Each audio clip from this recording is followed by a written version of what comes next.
నమస్కారం N-Times కి స్వాగతం. హెడ్లైన్స్ చూద్దాం. పేదల ఇంటి నిర్మాణం కోసం ఉచితంగా ఇసుక ఇవ్వాలని ఏపీ సర్కార్ నిర్ణయం. విధి విధానాలు రూపొందించాలని అధికారులకు సీఎం ఆదేశం.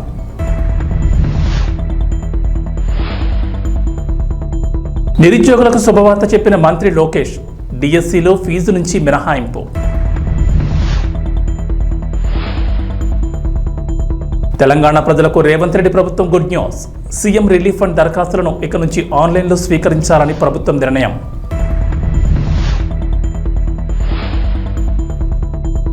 తెలంగాణకు రెయిన్ అలర్ట్.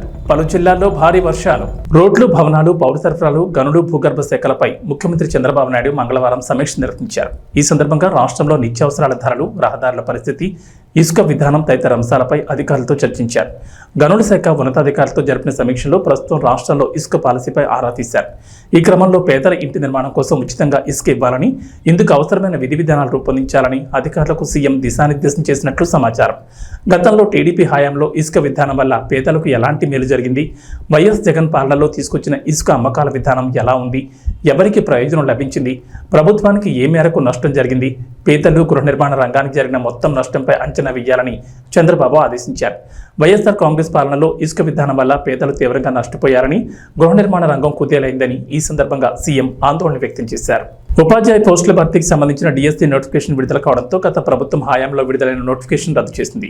ఈ నేపథ్యంలో అప్పట్లో దరఖాస్తు చేసిన వారికి ఈ మెగా డిఎస్సీలో ఫీజు నుంచి మినహాయింపు ఇవ్వాలని ప్రభుత్వం నిర్ణయించింది. ఈ మేరకు సెక్రటరియట్లో టెట్ డిఎస్సీపై అధికారులతో నిర్వహించిన సమీక్షలో విద్యాశాఖ మంత్రి నారా లోకేష్ సూచించారు. ఎలాంటి విమర్శలకు తావు లేకుండా డిఎస్సీని పకడ్బందీగా నిర్వహించి నియామక ప్రక్రియను పూర్తి చేయాలని అధికారులను ఆయన ఆదేశించారు. టెట్, డిఎస్సీ పరీక్షల మధ్య ఎక్కువ సమయం ఉండాలని అభ్యర్థుల నుంచి విజ్ఞప్తులు వస్తున్నాయి. డిఎస్సీ పరీక్షల నిర్వహణ అంశంపై అభ్యర్థులు, విద్యార్థి యువజన సంఘాల నుంచి అభిప్రాయాలు తీసుకోవాలి. పాఠశాలల్లో రేషనలైజేషన్ తీసుకొచ్చిన జీవో 117 వల్ల కలిగిన నష్టంపై సమగ్ర నివేదిక అందజేయాలి. గిరిజన సంక్షేమ రెసిడెన్షియల్ స్కూళ్లలో అవుట్సోర్సింగ్ బోధనా సిబ్బంది డిమాండ్లపై అధ్యయనం చేసి సమగ్ర నివేదిక ఇవ్వాలి. వారికి నష్టం జరగకుండా తీసుకోవాల్సిన చర్యల గురించి సమాలోచన చేయాలని మంత్రి ఆదేశించారు. ఏపీ సీఎంగా జూన్ 12న పగ్గాలు చేపట్టిన చంద్రబాబు నాయుడు ప్రక్షాళన మొదలుపెట్టారు. ఇప్పటికే పలువురు ఐఏఎస్లను బదిలీ చేసిన సర్కార్ తాజాగా కీలకమైన ఇంటెలిజెన్స్ విభాగానికి కొత్త అధిపతిని నియమించింది. సిఆర్పీఎఫ్ డీజీగా ఉన్న మహేష్ చంద్ర లడ్డాను ఇంటెలిజెన్స్ చీఫ్గా నియమిస్తూ ఏపీ ప్రభుత్వం ఉత్తర్వులు జారీ చేసింది. ఇంటెలిజెన్స్ చీఫ్ కుమార్ విశ్వజిత్ను బదిలీ చేసిన ఏపీ ప్రభుత్వం ఆయన స్థానంలో లడ్డాను నియమించింది. 1998 బ్యాచ్ ఏపీ క్యాడర్కు చెందిన ఐపీఎస్ అధికారి అయిన లడ్డా ముక్కుసూటిగా వ్యవహరిస్తారని పేరుంది. ఆయన చాలా కాలం పాటు ఏపీలో పనిచేశారు. విశాఖపట్నం ఎయిర్పోర్ట్లో నాటి ప్రతిపక్ష నేత వైఎస్ జగన్పై కోడికత్తి దాడి జరిగిన సమయంలో లడ్డా విశాఖ పోలీస్ కమిషనర్గా వ్యవహరించారు. అనంతరం ఆయన కేంద్ర సర్వీస్కు డిప్యూటేషన్పై వెళ్లారు. రాష్ట్రంలో తిరిగి టీడీపీ అధికారంలోకి రావడంతో లడ్డాను తిరిగి ఏపీకి రప్పించడానికి చంద్రబాబు ప్రయత్నాలు మొదలుపెట్టారు.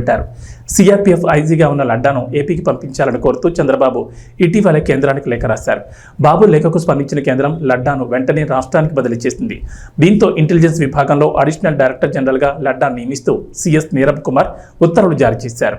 తెలంగాణ ప్రజలకు రేవంత్ రెడ్డి ప్రభుత్వం గుడ్ న్యూస్ వినిపించింది. ముఖ్యమంత్రి సహాయ నిధి దరఖాస్తులను ఇక నుంచి ఆన్లైన్లో స్వీకరించాలని ప్రభుత్వం నిర్ణయించింది. సీఎంఆర్ఎఫ్ నిధులు పక్కదారి పట్టకుండా పారదర్శకత్వం నిర్వహించాలని ముఖ్యమంత్రి రేవంత్ రెడ్డి జారీ చేసిన ఆదేశాల మేరకు అధికారులు ఈ నిర్ణయం తీసుకున్నారు.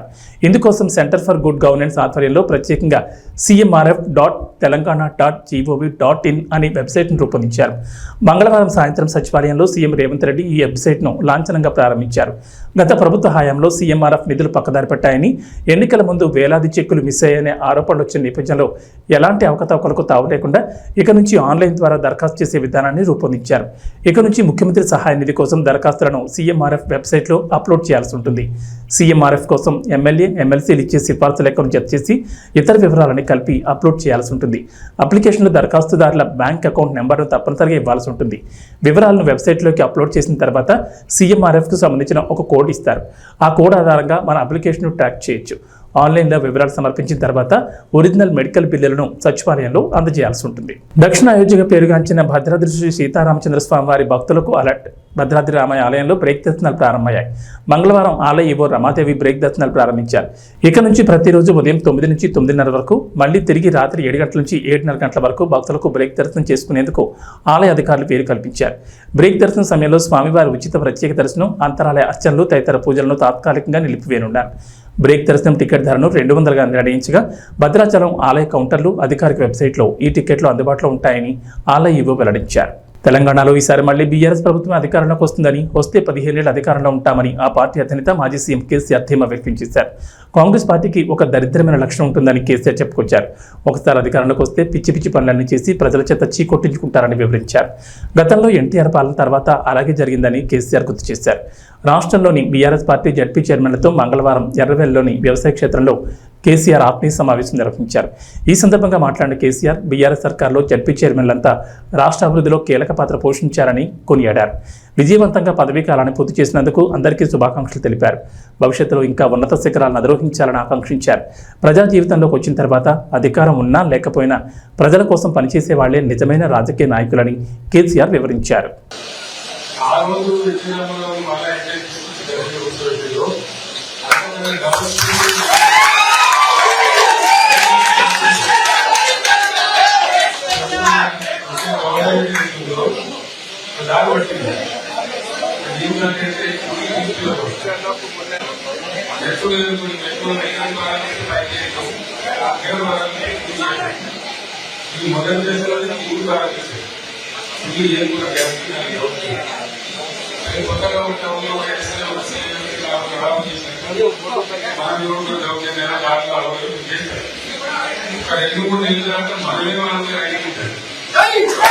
కర్నూలు జిల్లా కొసిగిలో టీడీపీ సీనియర్ నాయకులు ముత్తిరెడ్డి, పల్లెపాడు రామిరెడ్డి ఆధ్వర్యంలో విలేకరుల సమావేశం ఏర్పాటు చేశారు.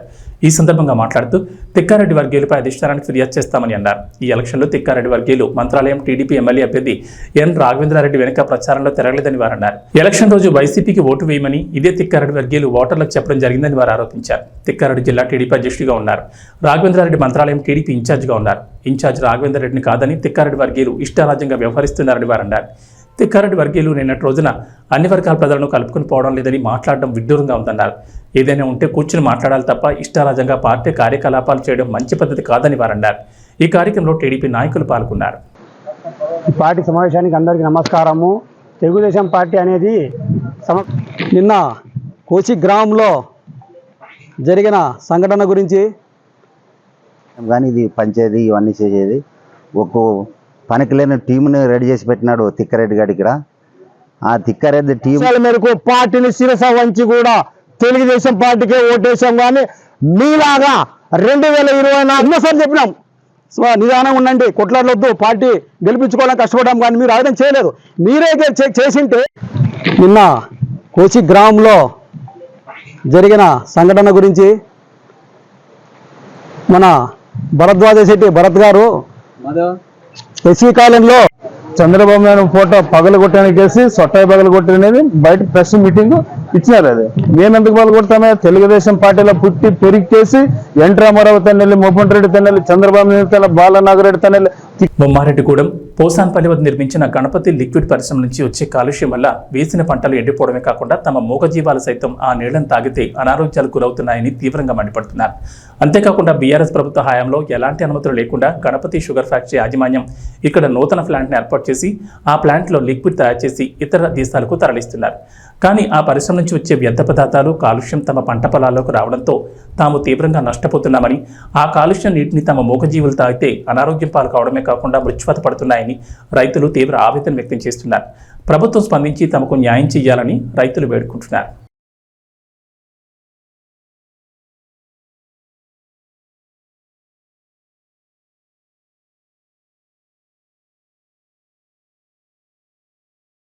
నా పేరు జదా సతీష్. ఇక్కడ మళ్ళా షుగర్ ఫ్యాక్టరీ, బిగ్ ఫ్యాక్టరీ వల్ల వేసారు. ఇక్కడ మా బొమ్మలు కూడా తాడా మా పశువులు గిట్టం వేస్తాయి. ఇక్కడ కెమికల్ నీళ్ళు, వాటర్ నీళ్ళు విడుస్తుండ్రు. దానివల్ల ఇక్కడ పశువులు గిట్ట చచ్చిపోతున్నాయి ఈ నీళ్ళ వల్ల. దీనివల్ల దాదాపు పంట 100 ఎకరాల దాకా ఖరాబ్ అవుతుండవచ్చు. అందులో మాది ఒకటి 8 ఎకరాలు అట్లా ఉంటుండవచ్చు.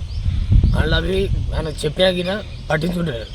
కాకపోతే ఈ నీళ్ళు బయట వదిలేకపోతే లోపల వాళ్ళ కంపెనీల లోపల ఆడ కూడా లోపల తవ్వుకొని స్టోరేజ్ చేసుకుంటే అదే బాగుంటుండే.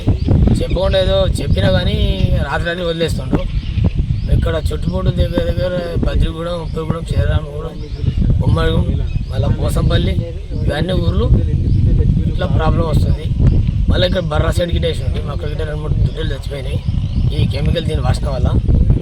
రోజు ఈ వాసన వల్ల మనిషి గిట్ట వీక్నెస్ అయిపోతారు సార్. ఎట్లయితున్నాయి పంట పొలాలు, బోర్లు? దునిపించినాయి గిట్ట అవి నిండినాయి, ఇది వాటరు మళ్ళీ బోర్లలో గిట్ట అది ఉప్పులో కలిసినట్టు ఉన్నది.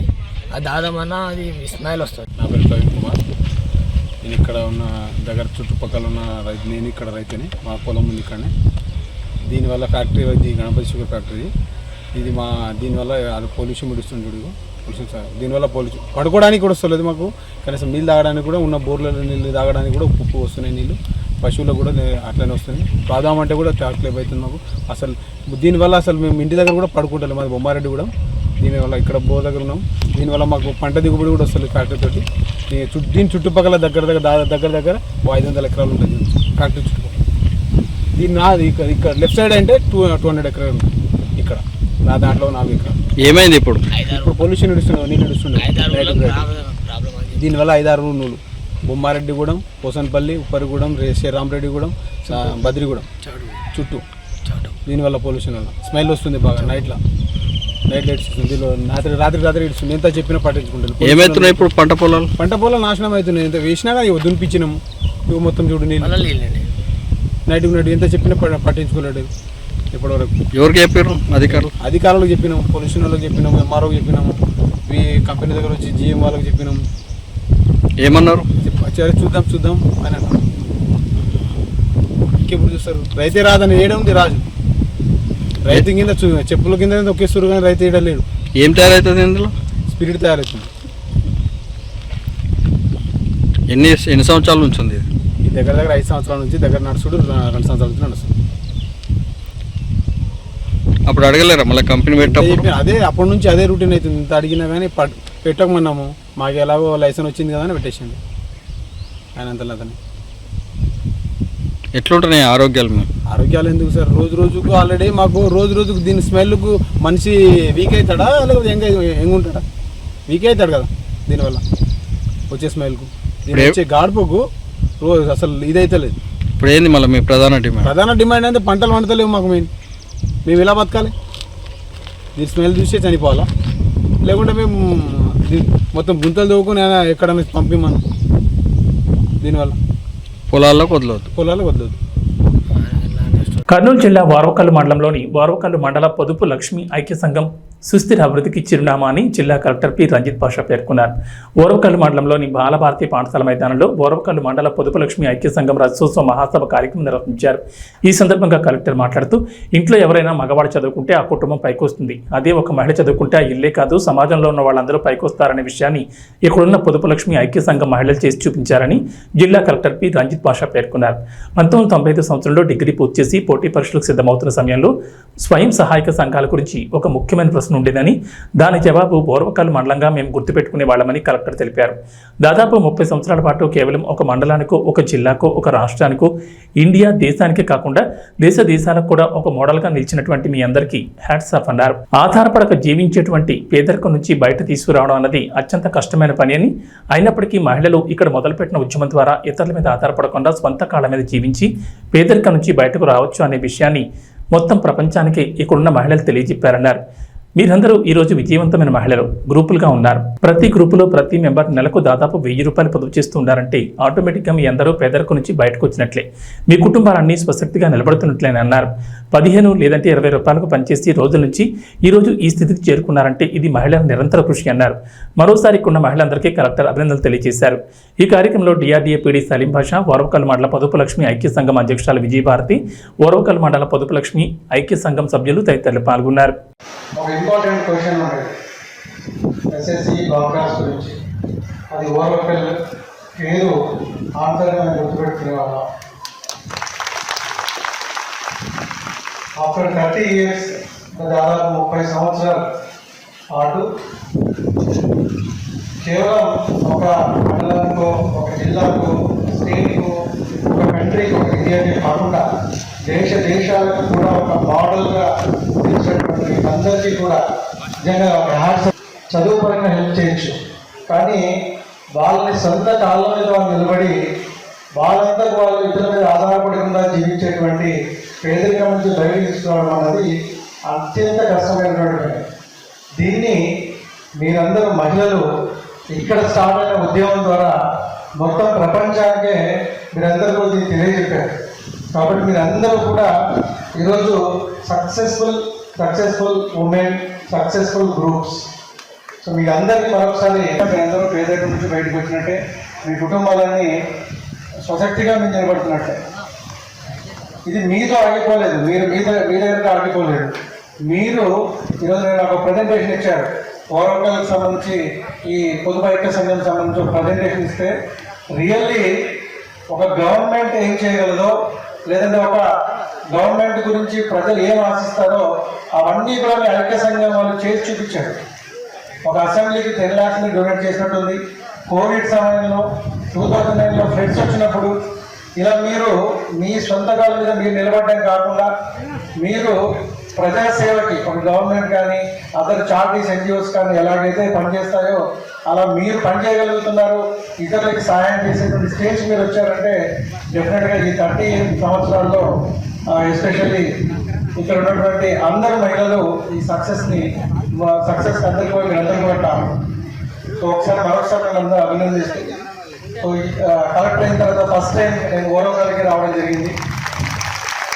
ఈ నెలకు నేను కూడా గ్రామాన తిరిగాను, ప్రతి ఇల్లు టచ్ చేశాను. అమ్మ 1000 రూపాయలు పొదుపు చేసుకుంటా ఉన్నామని ప్రతి ఒక్కరు, కొంతమంది 500 పొదుపు చేసుకుంటా ఉన్నామని కూడా చెప్పడం జరిగింది. కాబట్టి 30 రూపాయలు పొదుపు చేసుకునే వాళ్ళు ఈరోజు 1000 రూపాయలు పొదుపు చేసుకునే స్థాయికి ఎదిగినందుకు కూడా మీకు అందరికీ హృదయపూర్వకంగా అభినందనలు తెలియజేస్తా ఉన్నా. అంతేకాకుండా మీ కుటుంబంలో మీరు మీ పిల్లలను బాగా చదివించుకొని, అలాగే మీ కుటుంబం ఆర్థికంగా ముందుకు తీసుకొని చాలా బాగా పైకి వచ్చారు. మీరు అంతర్జాతీయ స్థాయికి వెళ్ళడం అంటే ఓరకల్లు మండలం చాలా గర్వించదగ్గ విషయం. దీని వెనక విజయభారతి అమ్మగారి కృషి ఎంతో ఉంది. ఆ రోజు ఎవ్వరూ ముందుకు రాని టైంలో మిమ్మల్ని అందరినీ ప్రభాస్ ఇప్పుడు ఈ పేరు కల్కి 2898 AD సినిమాను థియేటర్లలో పరుగులు తీస్తోంది. విడుదలైన ప్రతి ప్రాంతంలో కొత్త రికార్డులు నమోదు చేస్తోంది. ఎక్కడ చూసినా అందరూ ఈ సినిమాని గురించే మాట్లాడుకుంటున్నారు. ప్రభాస్ వరుసగా పాన్ ఇండియా సినిమాలు చేస్తూ బాలీవుడ్ హీరోలను సైతం కొంతకాలంగా ఆలోచనలో పడేస్తూనే ఉన్నాడు, ఆశ్చర్యపరుస్తూనే ఉన్నాడు. టాలీవుడ్ నుంచి బాలీవుడ్కి ఇంత పోటీ ఇచ్చిన హీరో ఇంతవరకు లేడు అనడంలో అతిశయోక్తి లేదు. నిజానికి బాహుబలి 2 తర్వాత ప్రభాస్ బడ్జెట్ పరంగా ఆ స్థాయి సినిమాలు చేశాడు, కానీ ఆ స్థాయి విజయాలు మాత్రం అందుకోలేదు. రాధేశ్యామ్, సాహో, సలార్ సినిమాల్లో ఏదో ఒక వెలితి కనిపిస్తూనే వచ్చింది. ఇక ఆదిపురుష్ అయితే అనేక విమర్శలను తెచ్చిపెట్టింది. అయినా ఆ సినిమాల టాక్ కల్కి వసూళ్లపై ఎంత మాత్రం పడకపోవడం విశేషం. ప్రభాస్ సినిమాలను ఆడియన్స్ ఏ సినిమాకి ఆ సినిమాగానే చూస్తున్నారు. ఫ్లాప్ టాక్ వస్తే తమ హీరోను సరిగ్గా చూపించలేకపోయారని, ఆయనను సరిగ్గా ఉపయోగించుకోలేకపోయారని అంటున్నారే తప్ప ఆ ఫ్లాప్ టాక్ను ఆయన దరిదాపుల్లోకి రానియకపోవడం విశేషం. ఇంతవరకు ఏ హీరోకి ఇలాంటి ఒక అవకాశం దక్కలేదని చెప్పాలి. నిజానికి కల్కి సినిమాలో చెప్పుకోదగిన డైలాగ్స్ లేవు. మాస్ ఆడియన్స్ను హుషారెత్తించే రొమాన్స్ కానీ పాటలు కానీ లేవు. అయినా ప్రతి థియేటర్ దగ్గర జనం జాతర కనిపిస్తోంది. కొన్నాళ్లుగా తెలుగు రాష్ట్రాల్లోని థియేటర్లు నిద్రావస్థలో ఉన్నాయి. బాక్సాఫీస్ బద్ధకంగా ముడుచుకుంది. అలాంటి సమయంలో వచ్చిన కల్కి బాక్సాఫీస్ బద్ధకాన్ని వదిలించేస్తోంది. ప్రభాస్కి ఈ స్థాయి క్రేజ్ రావడానికి వెనుక హీరోయిజంతో కూడిన ఆయన కటౌట్ ప్రధాన కారణమని చెప్పాలి. ఇక రెండో స్థానంలో ఆయన వాయిస్ నిలుస్తుంది. కాస్త కరుగ్గా విలన్ కుండెల్లో గుబులు పుట్టించేలా ఆయన డైలాగ్ డెలివరీ ఉంటుంది. ప్రభాస్ పర్సనాలిటీ జానపదాలకు కరెక్ట్గా సెట్ అవుతుందని బాహుబలి నిరూపిస్తే పౌరాణికాలకు కూడా సరిగ్గా సరిపోతాడనే విషయాన్ని ఆదిపురుష్ స్పష్టం చేసింది. ఇక హీమ్యాన్ తరహా పాత్రలను మెప్పిస్తాడనే విషయాన్ని కల్కి చాటి చెప్పింది. తాను ఏదో పొడి చేశానని అన్నట్లుగా ప్రభాస్ ఎక్కడా ఎప్పుడూ ప్రవర్తించకపోవడం, డార్లింగ్ అంటూ ఆడియన్స్లో కలిసిపోవడం ఆయనకి మరింత ప్లస్ అయింది. ప్రభాస్ పర్సనాలిటీ, ఆయన నటన మాత్రమే కాదు, ఆయన వ్యక్తిత్వం కూడా ఈ స్థాయి క్రేజ్కి ప్రధాన కారణమనే చెప్పుకోవచ్చు. T20 ప్రపంచ కప్ 2024తో టీమిండియా హెడ్ కోచ్గా రాహుల్ ద్రవిడ్ ప్రయాణం ముగిసింది. వాస్తవానికి ద్రవిడ్ పదవీకాలం వన్డే ప్రపంచ కప్ 2023తోనే పూర్తయింది. వన్డే ప్రపంచ కప్ టైటిల్ గెలిచి సంతోషంగా వీడ్కోలు పలుకుదామని ద్రవిడ్ భావించాడు. కానీ అందుకు భిన్నంగా జరిగింది. ఈ టోర్నీలో అప్పటి వరకు వరుస విజయాలు సాధించిన టీమిండియా ఫైనల్లో ఆస్ట్రేలియా చేతిలో ఓడిపోయింది. దీంతో టీమిండియాతో పాటు భారత క్రికెట్ ఫ్యాన్స్ కూడా నిరాశలో కూరుకుపోయారు. ఆ ఓటమి పెంచిన కసితో T20 ప్రపంచ కప్ 2024లో మెరుగ్గా రాణించిన భారత్ 11 ఏళ్ల తర్వాత ICC ట్రోఫీని ముద్దాడింది. ఓడిపోయే దశ నుంచి బలంగా పుంజుకుని దక్షిణాఫ్రికాపై విజయం సాధించింది. ఫైనల్ మ్యాచ్ అనంతరం టీమిండియా ప్లేయర్లు, కోచింగ్ స్టాఫ్ సంబరాలు చేసుకున్నారు. ప్రశాంతతకు మారుపేరుగా ఉండే రాహుల్ ద్రవిడ్ సైతం ఎప్పుడూ లేనంతగా భావోద్వేగానికి గురయ్యాడు. చిన్నపిల్లాళ్ల అరుస్తూ సెలబ్రేట్ చేసుకున్నాడు. ద్రవిడ్ అభిమానులను అది ఒకంత ఆశ్చర్యానికి గురిచేస్తుంది. ఇక వాతావరణ విషయానికి వస్తే తెలంగాణ రైతులకు వాతావరణ శాఖ గుడ్ న్యూస్ చెప్పింది. ఇప్పటికే విత్తనాలు విత్తన రైతులు వాన కోసం ఎదురుచూస్తుండగా వారికి చల్లని కబురు చెప్పింది. నేడు రాష్ట్రంలోని పలు జిల్లాల్లో వర్షాలు కురుస్తాయని తెలిపింది. రాష్ట్ర వ్యాప్తంగా ఉపరితల గాలులు వీస్తున్నాయని, వీటి ప్రభావంతో నేటి నుంచి 5 రోజుల పాటు తేలికపాటి నుంచి మోస్తరు వర్షాలు కురిసే ఛాన్స్ ఉన్నట్లు హైదరాబాద్ వాతావరణ కేంద్రం అధికారులు వెల్లడించారు.